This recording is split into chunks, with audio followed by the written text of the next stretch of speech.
Terima kasih Tuhan Yesus, kami bersyukur Bapa yang baik. Sebab Tuhan Yesus, kami sungguh merasakan kasih dan cinta Tuhan pada pagi hari ini untuk setiap kami Tuhan. Kami yakin percaya bukan secara kebetulan kami boleh bersama-sama ada di tempat ini, tapi Tuhanlah yang sudah menuntut kami ke tempat ini Tuhan Yesus, untuk boleh bersama-sama bersekutu membangun mesbah Tuhan di tempat ini. Kami memuji memuliakan Engkau Tuhan Yesus. Biar kami berkenan di dalam ibadah ini hanya nama Tuhan yang dipermuliakan. Engkau berkati setiap yang boleh hadir Tuhan, hadir baik secara onsite maupun online Tuhan Yesus. Tuhan yang memberkati setiap hati, setiap hidup di tempat ini juga di rumah-rumah Tuhan. Oh haleluya Bapa yang baik. Kami mau dedikasikan waktu kami pagi hari ini hanya untuk Tuhan. Kami mau memuji Engkau. Tuhan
Sebab kami punya Tuhan yang memelihara setiap kami.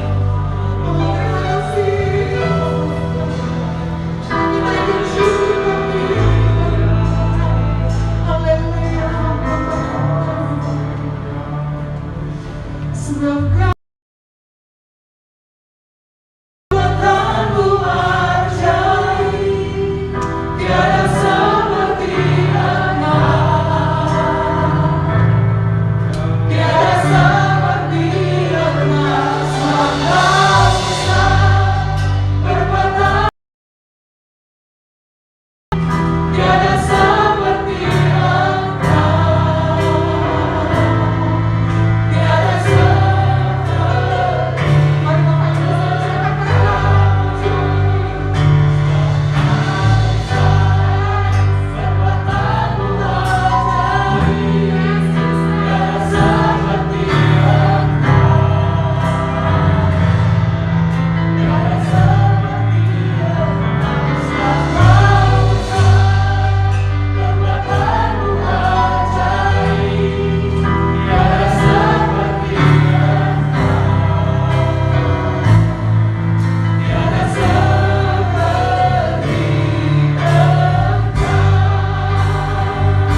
Shalom dan selamat datang kepada Bapak Ibu yang baru pertama sekali bergabung di tempat ini.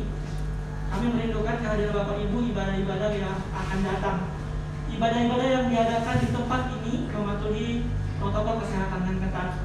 Adapun waktu kita pada pagi menjelang siang ini, yang pertama kita ada ibadah subuh setiap hari Selasa sampai dengan Jumat, itu dilaksanakan pukul 5 subuh. Hari Rabu dan Jumat diadakan langsung di tempat ini, dan hari Selasa dan Kamis diadakan online di rumah masing-masing melalui aplikasi Zoom. Waktu yang kedua, kita juga ada ibadah Family Altar atau FA, tetap dilaksanakan di rumah masing-masing. Tuntunan FA dapat diakses di YouTube Keluarga Besar GBI Medan Plaza.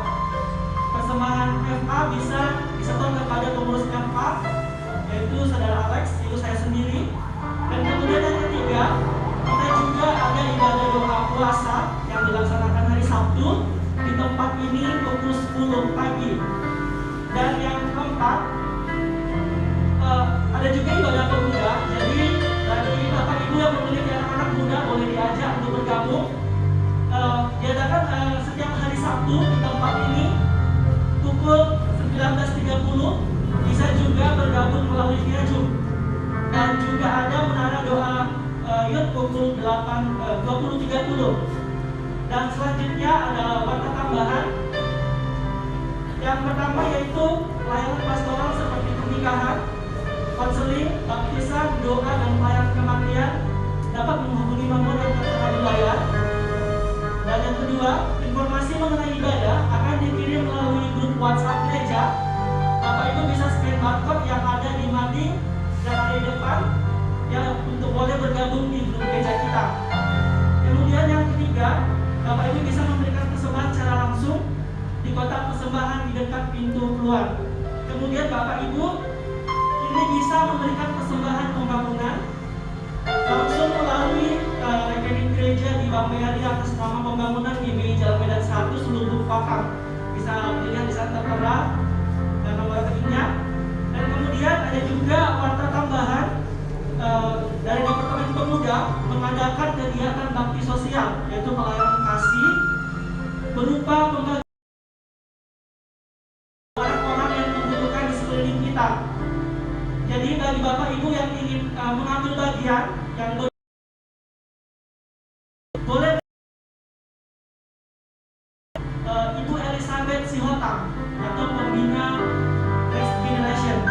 Kemudian yang kedua, telah dibuka kelas KOM 100 dari GBI Rumah Persembahan. KOM adalah kelas orientasi melayani, diwajibkan kepada seluruh pekerja untuk boleh ikut KOM agar boleh mengikuti dan terbuka untuk jemaat.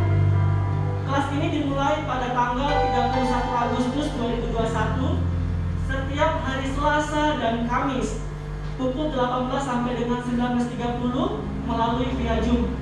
Bagi yang ingin bergabung bisa menghubungi admin Saudara Timothy yang ada di belakang.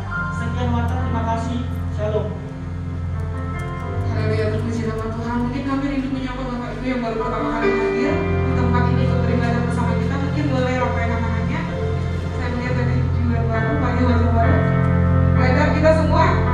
Jumat yang setia, amin. Amin. Haleluya, terima kasih Tuhan.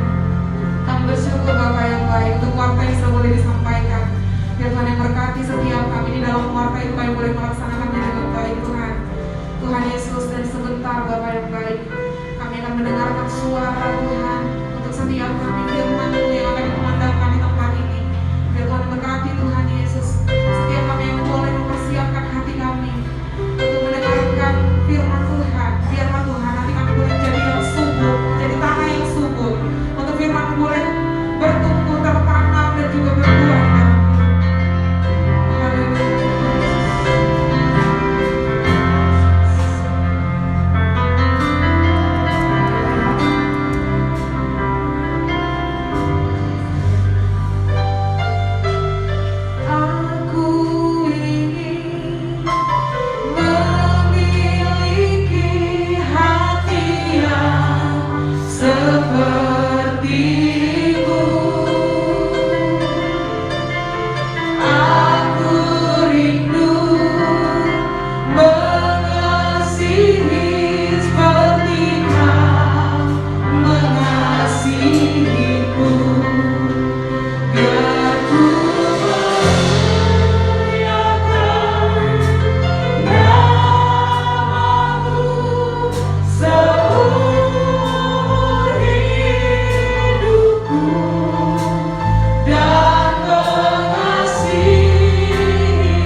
bukan hanya sebentar, bukan hanya beberapa saat, bukan hanya di waktu kami senang, tapi kami ingin mencintaimu selamanya dalam keadaan apapun. Kami bersyukur untuk hari ini. Kami telah memuji dan memuliakan nama-Mu. Kami telah meninggikan-Mu, Tuhan. Saat ini tibalah kami ingin mendengarkan firman, sebab kami percaya firman Tuhan mengandung kuasa untuk mengubahkan kami dari manusia daging menjadi manusia rohani, Tuhan. Firman Tuhan yang dibukakan bagaikan pedang tajam bermata dua yang mampu menyucikan kami. Terima kasih, persiapkanlah perjalanan hati kami untuk mendengarkan firman. Dan kami tahu ketika kami mendengarkan firman-Mu, ada kuasa iblis yang coba mengganggu kami apapun itu bentuknya. Saat ini kami akan hancurkan kuasa-Mu dalam nama Yesus. Pergi, darah Yesus berkuasa. Terima kasih, kami serahkan ibadah. Terima kasih, kami kembalikan segala puji dan puji nama Tuhan. Dalam nama Tuhan Yesus kami telah berdoa. Haleluya, amin. Silakan kembali duduk, saudara. Terima kasih. Yang penyembahan. Salam. Salam damai sejahtera bagi kita semua. Senang bisa kembali bersama dengan Bapak Ibu, saudara-saudaraku yang dikasihi. Juga merasa menjadi suatu kehormatan bisa dipercayakan oleh Bapak Gembala untuk berbagi firman yang menjadi rhema bagi saya dan firman yang saya hidupi, firman yang menjadi jawaban dalam kehidupan saya. Haleluya. Saat ini kita telah memuji nama Tuhan, tapi kita mau belajar dari firman Tuhan, ya. Jadi tema, kalau saudara-saudara mengikuti ibadah kita, tema kita masih tetap dalam integritas. Bulan ini tema kita adalah integritas jemaat terhadap gereja. Saya ulangi, integritas jemaat terhadap gereja. Itu dia. Jadi saya akan fokus kepada kata gereja dan jemaat ini. Ya.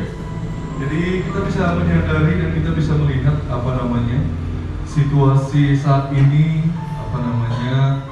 situasi keadaan merupakan keadaan yang secara jujur kita lihat secara jasmani merupakan sulit atau susah bagi jemaat-jemaat atau gereja-gereja.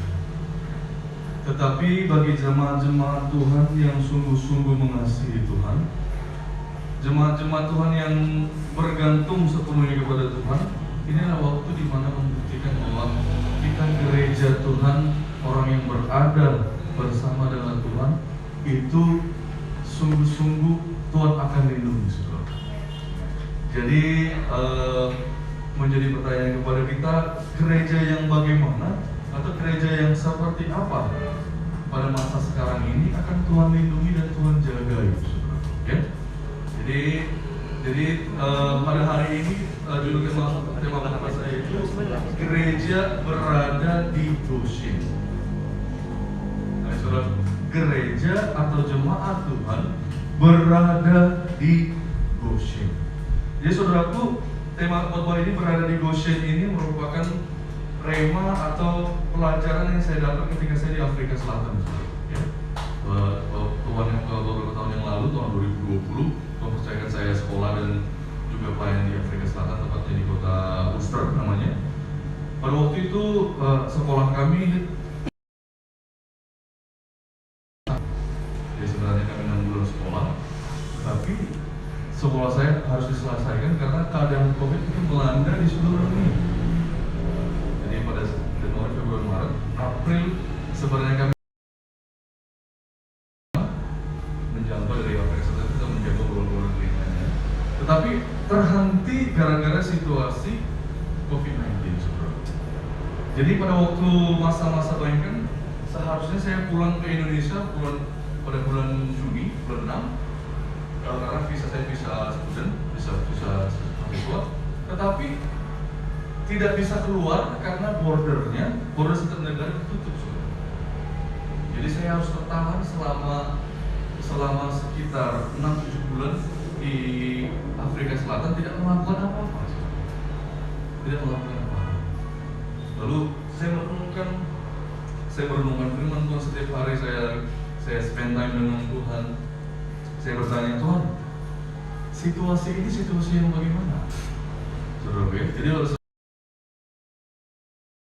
kalau situasi yang sulit, selalu tanya kepada kita apa bagian kita dan apakah maksud untuk diri kita pribadi. Amin. Karena setiap kejadian itu pasti bisa kita tarik kepada diri kita, apa yang akan kita lakukan. Jadi saya bergumul, saya berdoa. Kalau juga saya lagi berdoa untuk next step-nya, langkah selanjutnya. Ketika saya sudah selesai di sekolah tersebut. Lalu saya merenung, saya baca Alkitab, ternyata Tuhan ingatkan yang dulu waktu saya berada di Goshen. Kalau saya berada di Goshen. Belum kita boleh bilang belakangnya, backgroundnya, apa itu Goshen? Yuk, Kejadian pasal yang ke-47 ayat 1 sampai 6. Sebelum kita melangkah lebih jauh, kita mau belajar konteksnya, kita mau belajar backgroundnya atau belakangnya ya. Kejadian pasal yang ke-47 ayat 1 sampai 6. Nanti tolong Bang Alex bantu saya membaca. Kejadian pasal yang ke-47 ayat 1 sampai ayat yang ke-6. Ya, silakan. Kejadian 47 ayat 1 sampai 6. Silakan. Kejadian 47 ayat 1 sampai 6 begini firman Tuhan, Yakub dan Firaun. Kemudian pergilah Yusuf memberitahukan kepada Firaun, ayahku dan saudara-saudaraku beserta kambing dombanya, lembu sapinya, dan segala miliknya telah datang. Mereka ada di tanah Goshen. Tanah Goshen, garis bawahi kata tanah Goshen. Ya. Dari antara saudara-saudaranya itu dibawanya 5 orang menghadap Firaun. Firaun bertanya kepada saudara-saudara Yusuf itu, apakah pekerjaanmu? Jawab mereka kepada Firaun, hamba-hambamu ini adalah gembala domba, baik kami maupun nenek moyang kami. Lagi kata mereka kepada Firaun, kami datang untuk tinggal di negeri ini sebagai orang asing, sebab tidak ada lagi padang rumput untuk kumpulan ternak hamba-hambamu ini. Karena hebat kelaparan itu di tanah Kanaan, maka sekarang izinkanlah hamba-hambamu ini menetap di tanah Goshen. Lalu berkatalah Firaun kepada Yusuf, ayahmu dan saudara-saudaramu telah datang kepadamu. Tanah Mesir ini terbuka untukmu. Tunjukkanlah kepada ayahmu dan kepada saudara-saudaramu tempat menetap di tempat yang terbaik dari negeri ini. Ya, garis bawahi karena tempat yang terbaik di negeri ini. Terus, biarlah mereka diam di tanah Goshen. Dan jika engkau tahu di antara mereka orang-orang yang tangkas, tempatkanlah mereka menjadi pengawas ternakku. Ya, jadi saya akan cerita dulu latar belakang apakah itu Goshen. Jadi Goshen itu merupakan satu wilayah yang ada di Mesir. Ya, jadi kalau ibaratkan lubuk bakar bumi adalah Mesir, Goshen ini merupakan gereja kita contohnya. Adalah satu tempat Israel ditempatkan di satu tempat. Mengerti bahasa paceklik ya? Paceklik pada waktu itu hasil-hasil tanah tidak menghasilkan, sehingga seluruh dunia pada waktu itu mengalami kelaparan. Tetapi Yusuf berada di Mesir, amin. Di Mesir dia menjadi perdana menteri, orang kedua. Ya, dia mau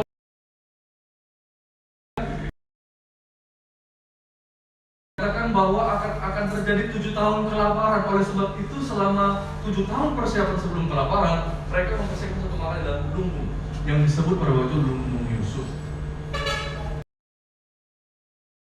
yang dimana berada di Mesir. Ini Mesir ya, Mesir, Egypt, Mesir. Jadi pada waktu saya di Afrika Selatan, ada teman saya dari Mesir, namanya Abanok namanya, orang Kristen. Jadi kalau di Mesir itu orang Kristen menunjukkan bahwa mereka orang Kristen, karena Mesir itu sudah menjadi negara yang mayoritas Islam. Tetapi Kristian sudah lama di sana. Kalau teman-teman baca-baca sejarah Kristen di Mesir itu merupakan penginjilan dari Markus. Tahu ya Markus ya? Salah satu penulis kitab Injil. Dari gereja yang paling tertua di dunia ini berada di Mesir. Namanya Kristen apa? Kristen Koptik. Nah, itu kekristenan yang paling tua di sana. Jadi Goshen itu pada waktu masa lampau ada satu tempat di Mesir di mana Yusuf jadi tempat di mana orang-orang Mesir, orang-orang Israel ditempatkan di satu tempat namanya Goshen. Di sini. Ramses Pitom sini Israel. Mereka akan berangkat dari sini. Lewat di tanah mati di sini Goshen. Jadi untuk menghindari kelaparan itu mereka berada di Goshen. Dan tahu nggak cerita selanjutnya ketika 10 tulah ditumpahkan ke negeri Mesir? Tahu nggak tempat apa yang tidak ada tulahnya? Goshen. Bayangkan dari seluruh lubuk pakam ini kena tulah, kena COVID, tapi ada satu tempat di tempat ini yang tidak kena. Ada namanya tempat Goshen. Tidak ada tulah. Jadi Goshen, pengertian Goshen adalah berada dalam perlindungan Tuhan yang eksklusif. Saudara bayangkan pada waktu di Goshen itu tetangga-tetangga mereka kan bosan pada suatu tempat, tetapi mereka melihat ada hujan es, ada kematian, ada gelap gulita. Tetapi di tempat mereka tidak ada. Jadi secara rohani menunjukkan bahwa Goshen adalah tempat perlindungan yang eksklusif yang Tuhan sediakan. Berada dalam bahasa lain disebut berada dalam nama Tuhan. Jadi kalau pada waktu saya di Afrika Selatan, saya suruh temanku yang orang Afrika Selatan itu menggambarkan bagaimana keadaan. Tetapi ada tangan Tuhan yang menutupi saudara. Amin. Supaya apa? Supaya tidak ada kematian di sana. Amin saudara. Dan lagi menjadi pertanyaan bagi kita, apa akibatnya jikalau kita tidak berada di Goshen? Orang Israel ada di Goshen, tetapi apa akibatnya jikalau kita tidak berada di Goshen? Kita buka yang pertama. Kita baca dulu. Yang pertama kita baca dulu apa akibatnya jika tidak. Nanti terakhir kita belajar apa akibatnya jika berada di Goshen. Yang pertama, Keluaran pasal yang ke-8 ayat 22 sampai ayat yang ke-24. Keluaran, bisa baca ya. Keluaran pasal yang ke-8. Keluaran pasal yang ke-8 ayat 22 sampai yang ke-24. Silakan. Keluaran pasal 8 ayat 22 sampai dengan 24. Ya. Tetapi pada hari itu aku akan mengecualikan tanah Goshen. Akan mengecualikan, garis bawah kita mengecualikan. Terus. Di mana umatku tinggal. Karena ada umat yang tinggal di situ. Terus. Sehingga di sana tidak ada terdapat pikat, supaya engkau mengetahui bahwa aku Tuhan ada di negeri ini. Ya. Sebab aku akan mengadakan perbedaan antara umatku dan bangsamu. Tuhan mengadakan perbedaan antara umatmu dan umatku. Terus. Besok tanda mukjizat ini akan terjadi. Tuhan berbuat demikian, maka datanglah banyak-banyak pikat ke dalam istana Firaunnya dan ke seluruh tanah Mesir. Negeri itu menderita karena pikat itu. Amin. Pikat menunjukkan penderitaan, saudara. Lalat pikat pada ayat yang kedua. Orang-orang yang tidak berada di Goshen dalam Tuhan, yang akan terjadi hanyalah penderitaan. Sebanyak apapun hartamu, sebanyak terkenal apapun namamu, jika kau tidak berada di Goshen, sebentar lagi penderitaan akan datang. Amin. Di istana Firaun, penjagaan ketat, istana yang indah, jabatan yang tinggi, tapi tetap ada pikat di sana. Amin. Tetap ada penderitaan di sana, saudara. Tetap ada penderitaan. Tetap ada penderitaan, saudara. Tuhan mengalami penderitaan. Tuhan membuat perbedaan. Orang Israel aman, tetapi orang Mesir mengalami penderitaan. Jadi perbedaan anak Tuhan dan tidak anak Tuhan ketika dalam penderitaan pada saat seperti ini anak Tuhan tidak mengalami penderitaan. Amin. Karena mereka berada di Goshen, berada dalam naungan Tuhan. Aku nggak bisa bayangkan, kita bisa imajinasikan bagaimana di seluruh kota Lubuk kami ini ada alat pikat, tetapi anehnya di gereja kita nggak ada. Ya, bisa bayangkan ya? Bisa bayangkan ya? Berarti kan bahasa Jawanya ono opo, saudara, ya kan? Ada apa? Ada apa sehingga lalat pikat tidak mau menghampiri kota itu? Lalat pikat tidak mau masuk ke kota. Sebagaikan malaikat sedang melingkar, sedang menjagai. Sehingga satu biji pikat pun tidak masuk, saudara. Ayo, jikalau hari-hari ini mengalami penderitaan, menderita secara jasmani, menderita secara emosional, apakah kita berada di luar Goshen? Coba cek diri kita. Saya sudah berada di luar Goshen. Saya di luar kehendaknya Tuhan. Saya berada di luar naungan perlindungan Tuhan. Apakah saya meminta Tuhan untuk menjaga saya? Atau kita ada orang, oh nggak ada komen itu, nggak ada dirinya.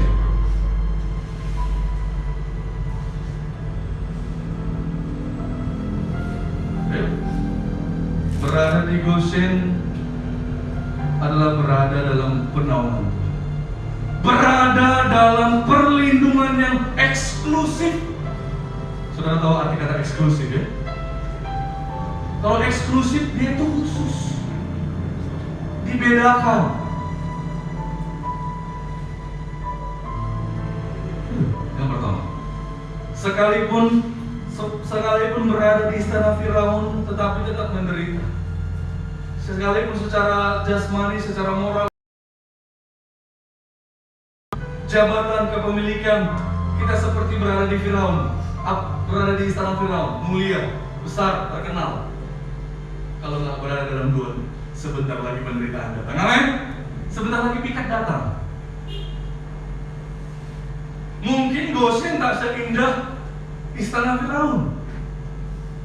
Kalau kita belajar dalam kejadian tadi, Goshen itu tanah pengembangan. Yang dilihat tiap hari rumput aja, saudara, ya, ladang aja. Mungkin tinggalnya kayak sopo-sopo dari orang Batak ya. Tapi situ ada naungan Tuhan, saudara. Amin. Itu yang pertama. Supaya saya mencakup semua ya. Itu yang pertama. Yang pertama tuh. Pikat. Alat pikat. Yang kedua, Keluaran pasal yang ke-9 ayat 3 sampai 4. Apalagi jika kita berada di luar Goshen. Keluaran pasal yang ke-9 ayat 3 sampai 4. Silakan. Maka ternakmu yang ada di padang, kuda, keledai, unta, lembu sapi, dan kambing domba akan kena tulah Tuhan. Ya. Yakni kena penyakit sampar yang dahsyat. Dan Tuhan akan membuat perbedaan antara ternak orang Israel dan ternak orang Mesir. Sampai situ saja. Jangankan Tuhan membedakan ternaknya orang Israel.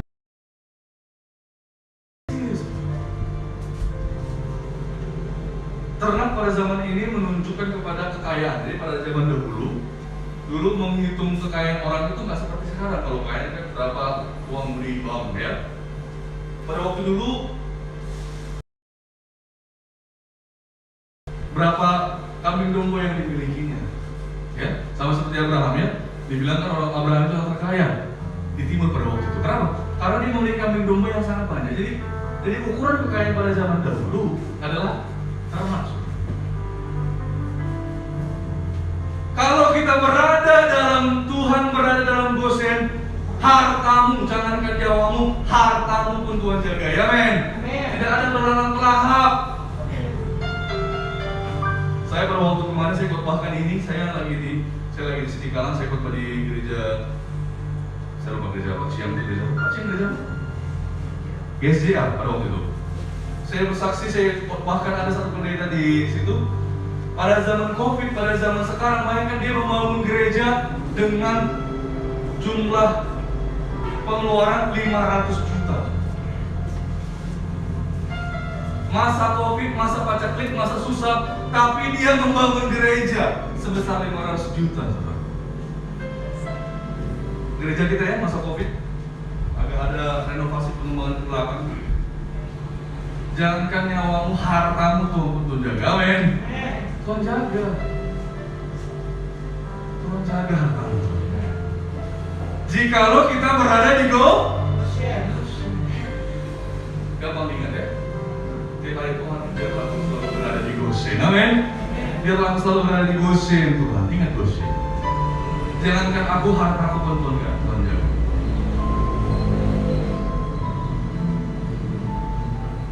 Kami di base di WM, di base kita di WM di Padang Bulan, saya bisa melihat bagaimana penyertaan Tuhan luar biasa.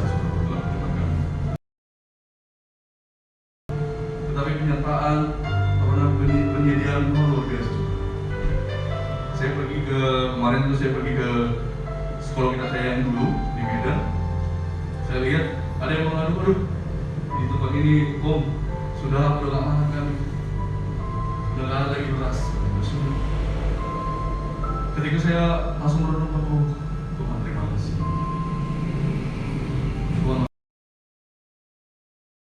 Pada waktu saya pulang bulan 11 ke Indonesia, saya mengucap syukur sekali saudara. Pada waktu pas parah-parahnya sampai di Indonesia saya tidak COVID. Di situ saya pertama kali melihat, bayangkan pesawat besar kalau penerbangan internasional dia nggak boleh juga dia. Kanan di tengah baru kanan, banyak kosong. Saya baru lihat ada itu kosong. Jangan kan duduknya tidur pun bisa tidur. Jangan tidur main tenis bisa di dalam kita. Saking kosongnya orang. Ayo, kekayaan kita pasti Tuhan jaga. Itu yang kedua. Betul saja ya. Amsal 10 ayat 22, betul ya? Amsal 10 ayat 22. Ya, kita baca ayatnya, enggak apa-apa ya. Amsal 10 ayat 22.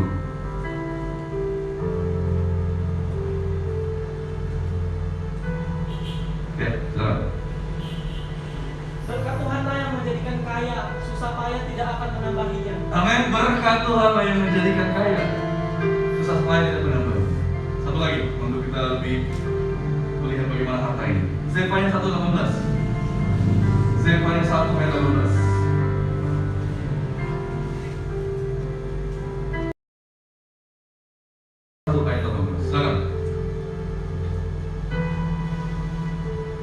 Zefanya 1 ayat 18. Dapat? Zefanya 1 ayat 18. Mereka tidak dapat diselamatkan oleh perak atau emas. Mereka pada hari ketupasan Tuhan, dan seluruh bumi akan dimakan habis oleh api cemburunya, sebab kebinasaan diadakan terhadap segenap penduduk bumi. Pada masa harta tidak bisa menyelamatkan, saudara. Tidak bisa. Ya, contoh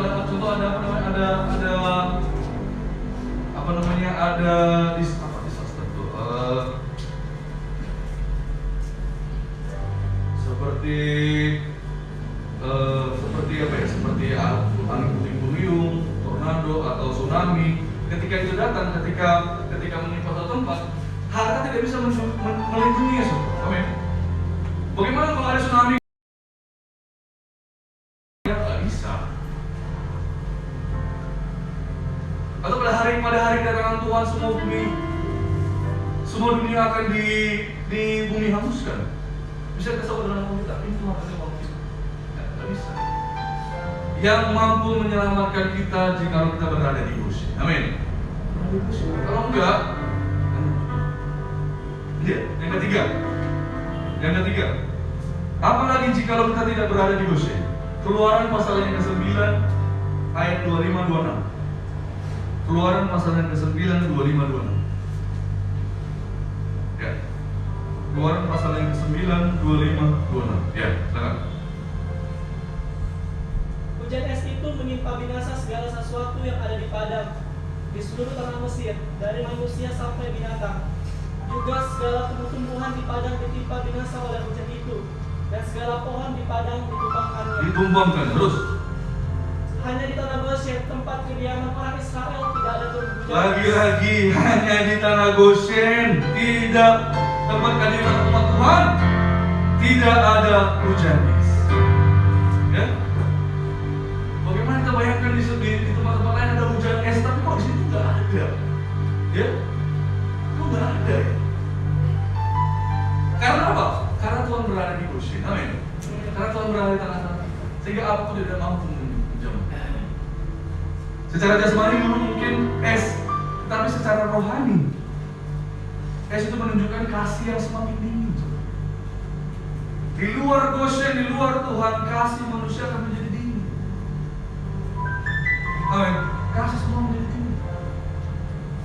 Saudara bisa lihat apa namanya di berita-berita sekarang, saudara.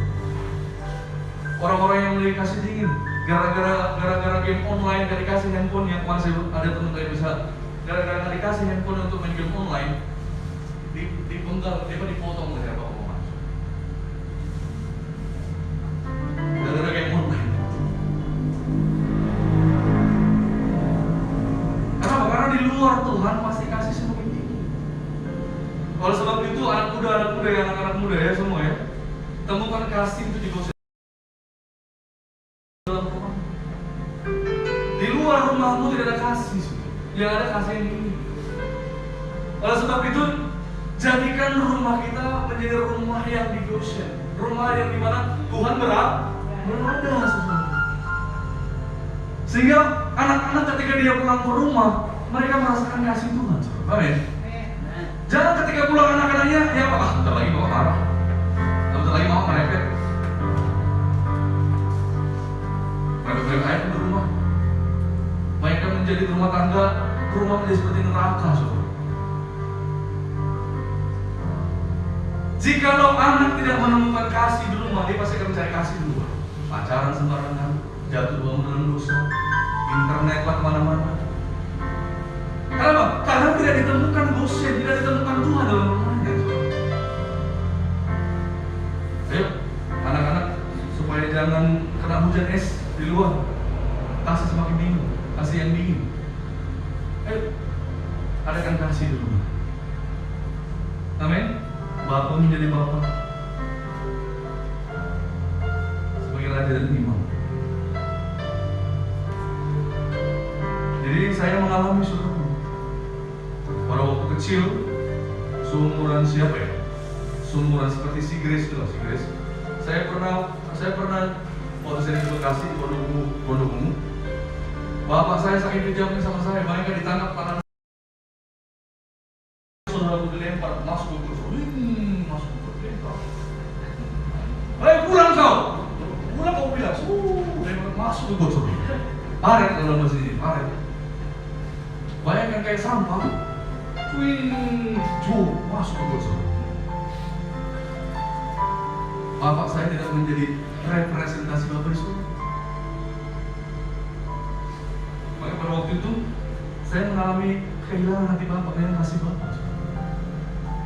Bayangkan kepala saya ini, saudaraku, kalau ini drum pakai sapu dipukul sampai kainnya patah, kayak drum patah. Pernah Bapak saya mau pergi kerja, saya main-main sama adik saya, dipukulnya dulu sampai berdarah. Lagi makan nih, berdarah itu saja. Sampai saya banyak makan nasi. Pas diam, kalau nangis dipukul lagi. Banyak orang Batak kan gitu kan? Anehnya, diam kau, bagaimana dia mau dipukuli? Diam kau, kalau dia mah jadi pukul aja, diam kau bilang, yuk nangis lagi, dipukul lagi.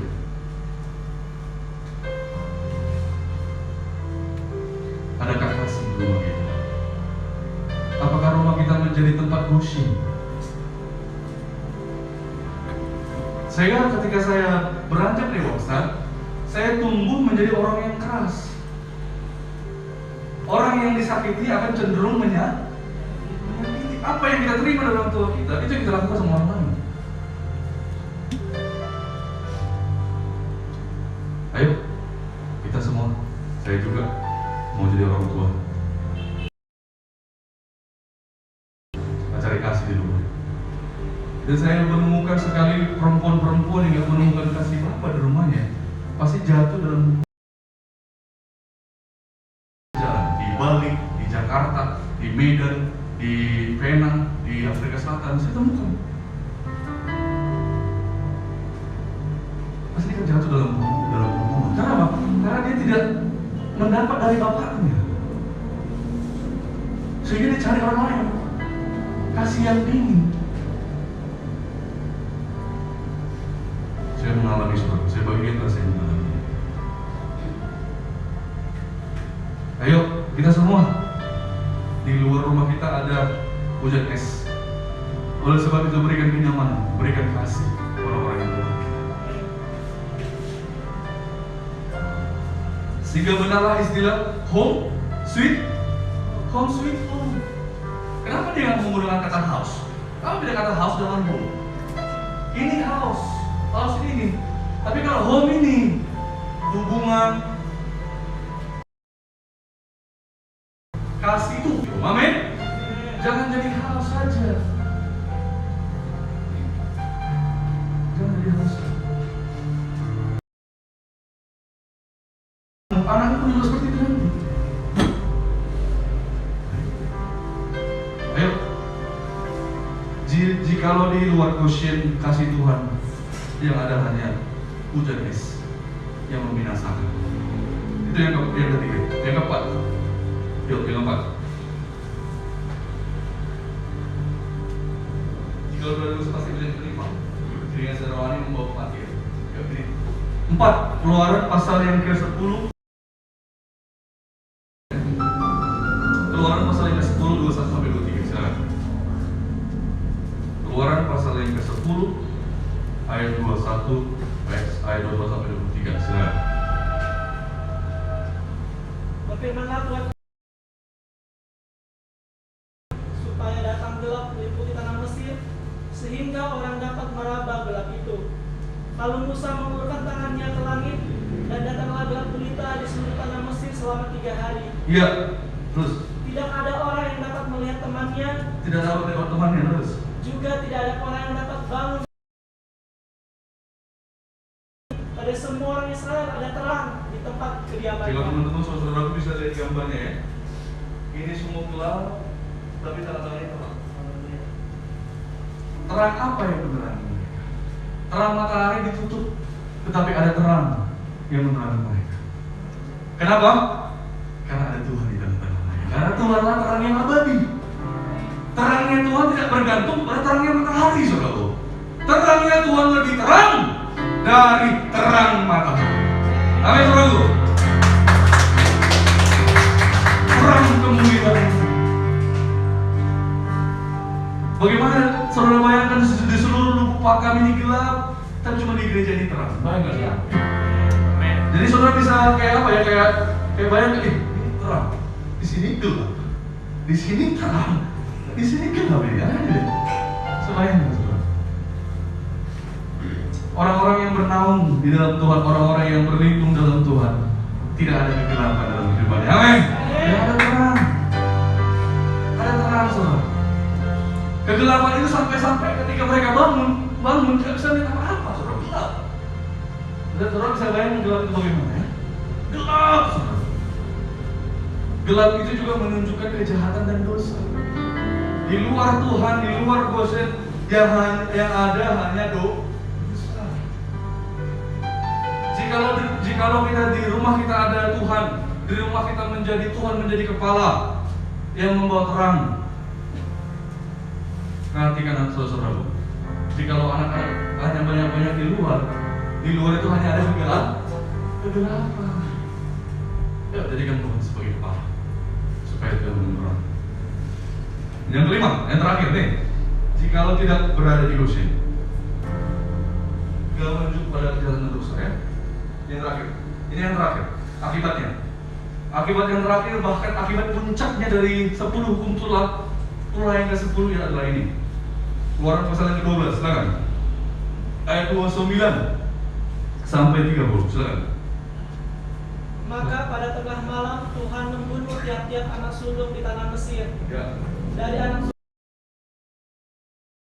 sulung orang tawanan yang ada dalam liang tutupan, beserta segala anak sulung hewan. Lalu bangunlah Firaun pada malam itu bersama semua pegawainya dan semua orang Mesir, dan kedengaranlah seruan yang hebat di Mesir, sebab tidak ada rumah yang tidak kematian. Sampai puncaknya jikalau kita berada di luar Gosen, yang ada hanya kebinasaan yang kekal, kematian yang kekal. Semua anak sulung itu menunjukkan hal yang berharga. Kegagahan yang pertama, mati semua anak sulung. Tetapi kita anak sulung dan Tuhan tidak mengalami kematian. Amin. Kita semua yang percaya kepada Yesus, yang menerima Yesus sebagai juru selamat, kita adalah anak sulung yang tidak menerima kematian. Amin. Haleluya. Anak sulung semua, anak sulungnya Tuhan, anak yang berharga, tidak mengalami kematian. Ini dia. Apa akibatnya jika berada di Gosen? Tadi jika di luar, tapi sekarang apa jika berada di Gosen? Jadi hanya ada 3 poin. Sudah selesai. Kejadian pasal 47 ayat 4, kalau kita baca, Gosen itu merupakan tanah yang banyak rumput, daerah yang banyak rumput. Rumput itu berbicara adalah rumput penggembala Mazmur Daud. Tuhan adalah gembalaku, takkan kekurangan aku. Dia membaringkan aku di rumput yang hijau. Jikalau kita berada di Gosen, Tuhan akan meletakkan kita di rumput yang hijau. Amin. Perlindungan, kenyamanan, penyediaan. Yang dibutuhkan domba hanyalah rumput. Amin. Hanya rumput. Kalau udah makan rumput, udah senang. Rumput berbicara firman Tuhan. Yang kita butuhkan di dunia ini jangan bukan hanya jasmani, tetapi yang main, yang core, yang inti adalah rumput. Amin. Makanya tidak salah Tuhan menempatkan bangsa Israel di Gosen. Ya? Jangan bosan ya makan rumput ya. Ada yang bosan makan rumput? Jangan bosan makan firman Tuhan. Amin. Bosan aku Pak. Ini ya buat bayar Pak gembala ini. Ini ya buat bayar Pak wakil gembala ini. Jangan. Yang kita butuhkan hanya rumput. Rumput penggembala. Kalau sudah di padang rumput semua ada ketenangan. Yang kedua, Kejadian 47 ayat 6 dan 11. Ini dia. Ayo kita buka yuk. Ayat terakhir. Dalam pasal 47 ayat 6 dan 11 ini 2 kali ada kata yang diulang-ulang. Dikategorikan Gosen ini seperti tanah apa? 6 dan 11. 47, 6 dan 11. Silakan. Ayat 6. Padang Mesir ini terbuka untukmu. Tunjukkanlah kepada ayahmu dan kepada saudara-saudaramu tempat menetap di tempat yang terbaik dari Berhenti. ini. Tempat yang terbaik. Berhenti situ. Ayat 11. Diulangi lagi katanya. 11. Yusuf menunjukkan kepada ayahnya dan saudara-saudaranya tempat untuk menetap dan memberikan kepada tempat yang terbaik. Tempat yang kali disebutkan Gosen adalah tempat terbaik. Amin. Tempat yang terbaik, ada better, ada best, tapi ada yang best of the best. Yang best of the bestnya apa? Kita berada di Gosen. Berada dalam Tuhan, mengikut Tuhan, berseru kepada Tuhan, berharap kepada Tuhan adalah tempat yang terbaik. Tempat yang terbaik. Jabatanmu kau di mana?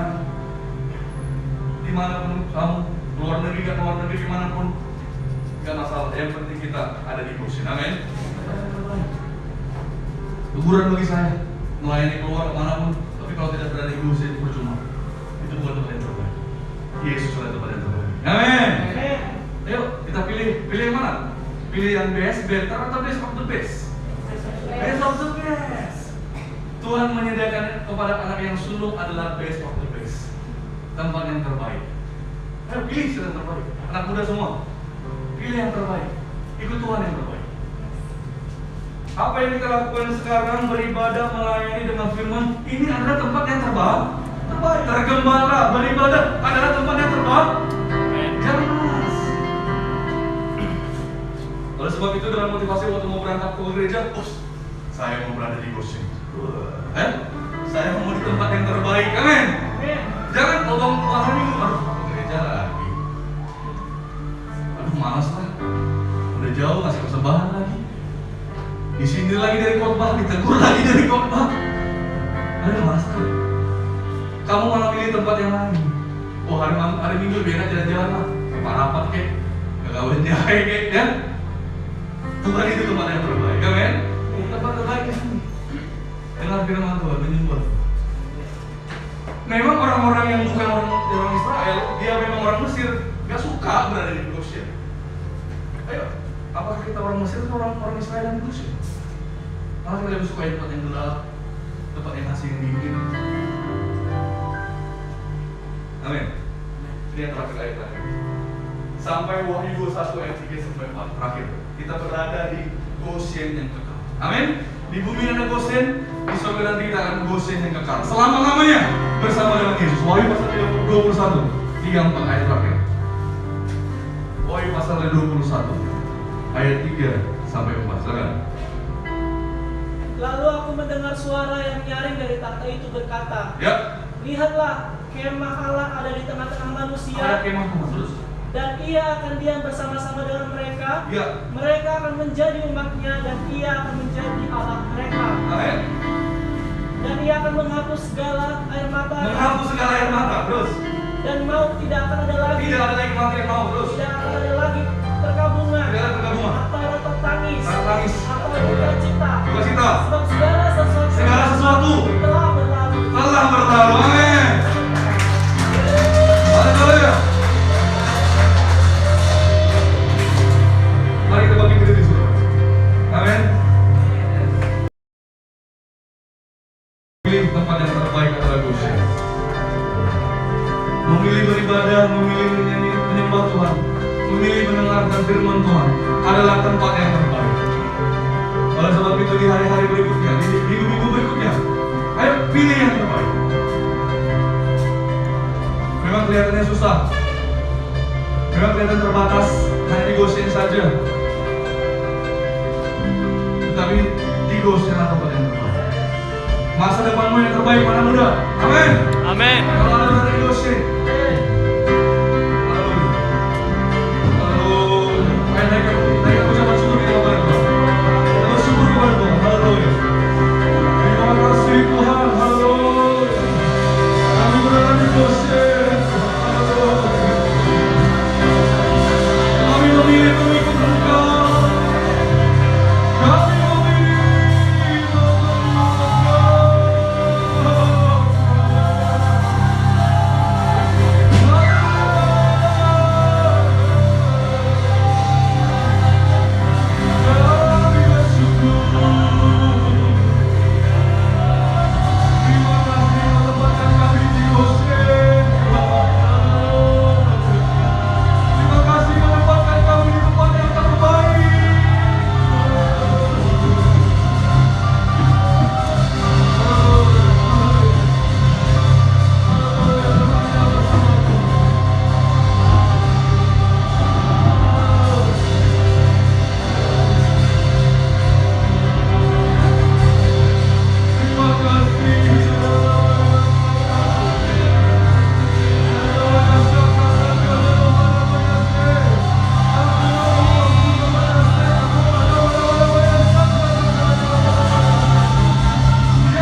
Haleluya.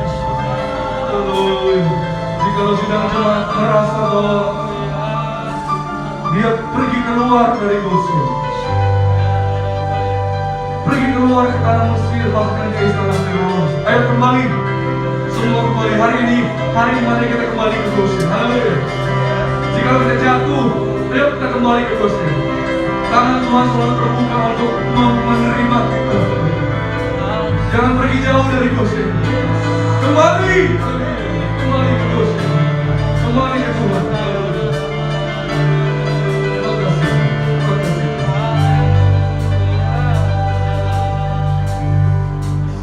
Bersama, jika bersama Tuhan kita lewat semua.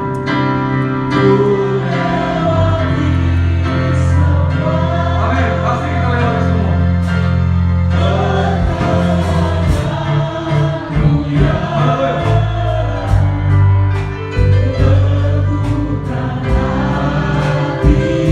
Kau yang bertindak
Goshen tidak mudah didapatkan. Baca nanti pulang dari rumah ini dalam kitab Kejadian yang telah dibacakan tadi ya, di dalam kisah Yusuf. Yusuf kita tahu dengan saudaranya menjahati dia. Yusuf bahkan dikatakan dia sudah dimakan binatang buas. Yusuf dijual saudaranya. Yusuf difitnah. Dia dituduh memperkosa Potifar.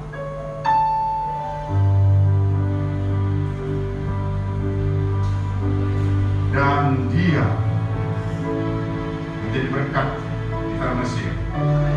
Saudara saya akan menjadi berkat di Indonesia ini. Amin. Saya diberkati Tuhan. Goshen tidak mudah didapatkan. Mari setiap pribadi kita jadi Yusuf hari-hari ya. Yang memberkati Tuhan di tempat di Indonesia.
Terutama tenaga kesehatan TNI Polri dan ASN pemerintah pusat sampai daerah.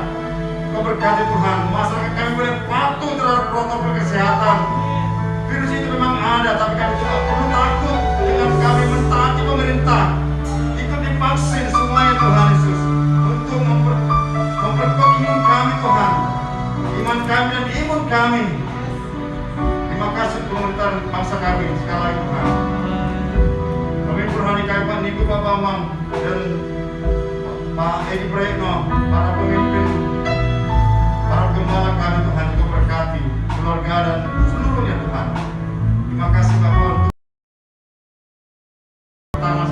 kedua, jemaat Tuhan apapun yang diharapkan mereka daripada Tuhan saat ini, Tuhan telah penuhi apa yang mereka butuhkan daripada Allah. Terima kasih Bapak. Haleluya Yesus. Bapak, terima kasih korban kami, kehadiran kami saat ini kami diberi Tuhan oleh Tuhan, roh kami dibaharui. Terima kasih Bapak. Kami akan pulang dan membawa berkat daripada Tuhan. Angkatlah tanganmu saudara, katakan Shalom Yerusalem. Shalom Yerusalem. Katakan dengan lembut, Shalom Yerusalem. Shalom Yerusalem. Damai dan sejahtera kepada Allah, sentosa dari hidupmu. Damai dan sejahtera itu dalam masa kami, atas pemerintah masa kami, atas TNI Polri, atas keluarga kami semua, atas keturunan kami. Dalam nama Yesus. Berkenan Engkau Bapa memberkati kami. Terimalah berkat kasih karunia daripada Allah Bapa. Cinta kasih sumber dalam anak Yesus Kristus. Dalam terus kita mengajar kuasa Roh Kudus menyertai kita hari ini. Esok